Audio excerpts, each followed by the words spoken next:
श्री विश्वकर्मा महापुराण अध्याय 21 के भाग 2 में आपका स्वागत है। विश्वकर्मा महापुराण के अनुसार लिंग पूजा क्या है, लिंग प्राप्ति कहाँ से हुई, किस प्रकार सभी देवताओं ने मिलकर प्रभु श्री विश्वकर्मा जी को प्रसन्न किया, भगवान श्री विश्वकर्मा ने किसको किस धातु का बना हुआ लिंग प्रदान किया, आगे की वीडियो में आपका स्वागत है। भगवान विश्वकर्मा सर्वगुणों से संपन्न एवं महान ऐश्वर्य होने के साथ सभी विद्याओं और शिल्प कलाओं के प्रवर्तक और सर्जक हैं। देवताओं की आवश्यकता अनुसार जब जब भी किसी भी वस्तु की आवश्यकता पड़ी है, तब तब प्रभु ने अनेक प्रकार की कलाओं का निर्माण किया है। उनके लिए आयुध, आभूषण, निवास स्थान, अलंकार, वाहन तथा विमान आदि का निर्माण किया है। इसलिए समस्त देवतागण प्रभु की शरण में आकर सभी मनोवांछित कामनाओं को पूर्ण कर लेते हैं।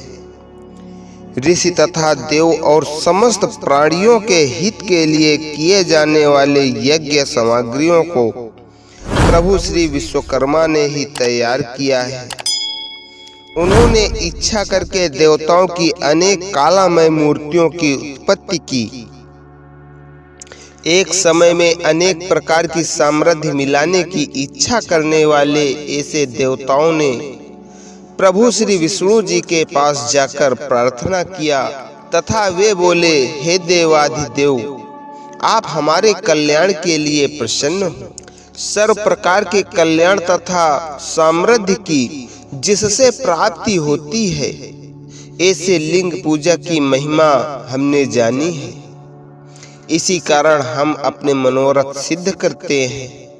देवताओं के वचन सुनकर प्रभु श्री विष्णु जी बोले, हे देवताओं, लिंग पूजा का महात्म्य मैं भी जानता हूँ और हमेशा मैं लिंग पूजा करता हूँ, परंतु लिंग की प्राप्ति के लिए तुम सब इलाचल पर्वत के ऊपर जाओ तथा वहां विराजे हुए ऐसे 5 ऋषियों से सेवित प्रभु श्री विश्वकर्मा की आराधना करके उन्हें प्रसन्न करो, क्योंकि उनकी प्रसन्नता प्राप्त किए बिना लिंग प्राप्त नहीं हो सकती।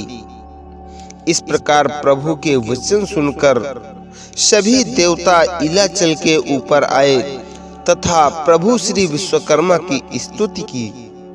देवताओं की आराधना से प्रभु श्री विश्वकर्मा ने प्रसन्न होकर उनके आगमन का कारण जानना चाहा और उन सब को संतुष्ट किया।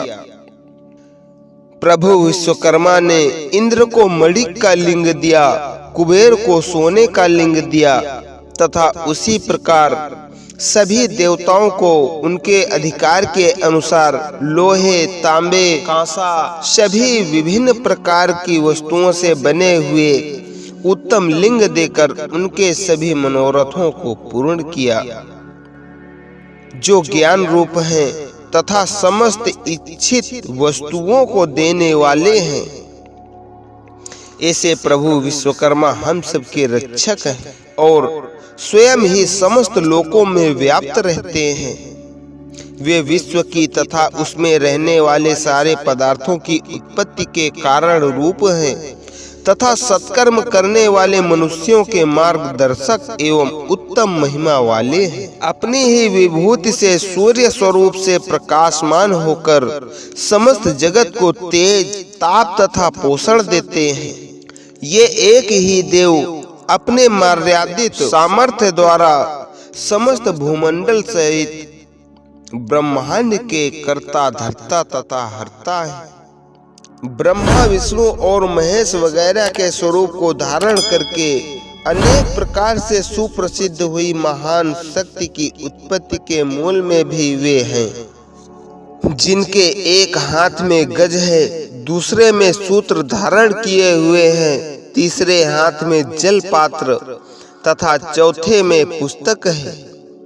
ऐसे देव जो हंस के ऊपर विराजमान हैं तथा 3 नेत्र से युक्त हैं, ऐसे मुखार बिंदु वाले जिन प्रभु ने मस्तक के ऊपर सुंदर मुकुट धारण किया हुआ है तथा जिनका शरीर सुगठित और योग्य वृद्धि को पाए हुए है तथा जिन्होंने तीनों लोकों तथा समस्त विश्व का सर्जन किया है और विभिन्न प्रकार के देव मंदिर, राजकीय आवास तथा अनेक प्रकार के छोटे बड़े निवास स्थान और भुवनों की रचना की है, वही प्रभु श्री विश्वकर्मा है। संसार का कल्याण करने वाले तथा अनेक प्रकार के उपदेश देने वाले, अनेक ज्ञानों का प्रचार करने वाले, अविद्या का नाश कर विद्या को बढ़ाने वाले, अनंत पौरुष वाले तथा और किसी की सहायता लिए बिना अलौकिक कर्म के करने वाले, सर्वत्र व्याप्त प्रकाश रूप होकर परमाणु के माध्यम से सारे विश्व के गति रूप है। सभी सर्वोत्तम पदार्थ तथा उत्तम क्रियाओं से सबका कल्याण करने वाले प्रभु श्री विश्वकर्मा व्याप्त है। इसी के साथ श्री विश्वकर्मा महापुराण में विश्वकर्मा कथा अध्याय 21 का दूसरा भाग संपूर्ण। बोलिए प्रभु श्री विश्वकर्मा की जय, विश्वकर्मा महापुराण की जय।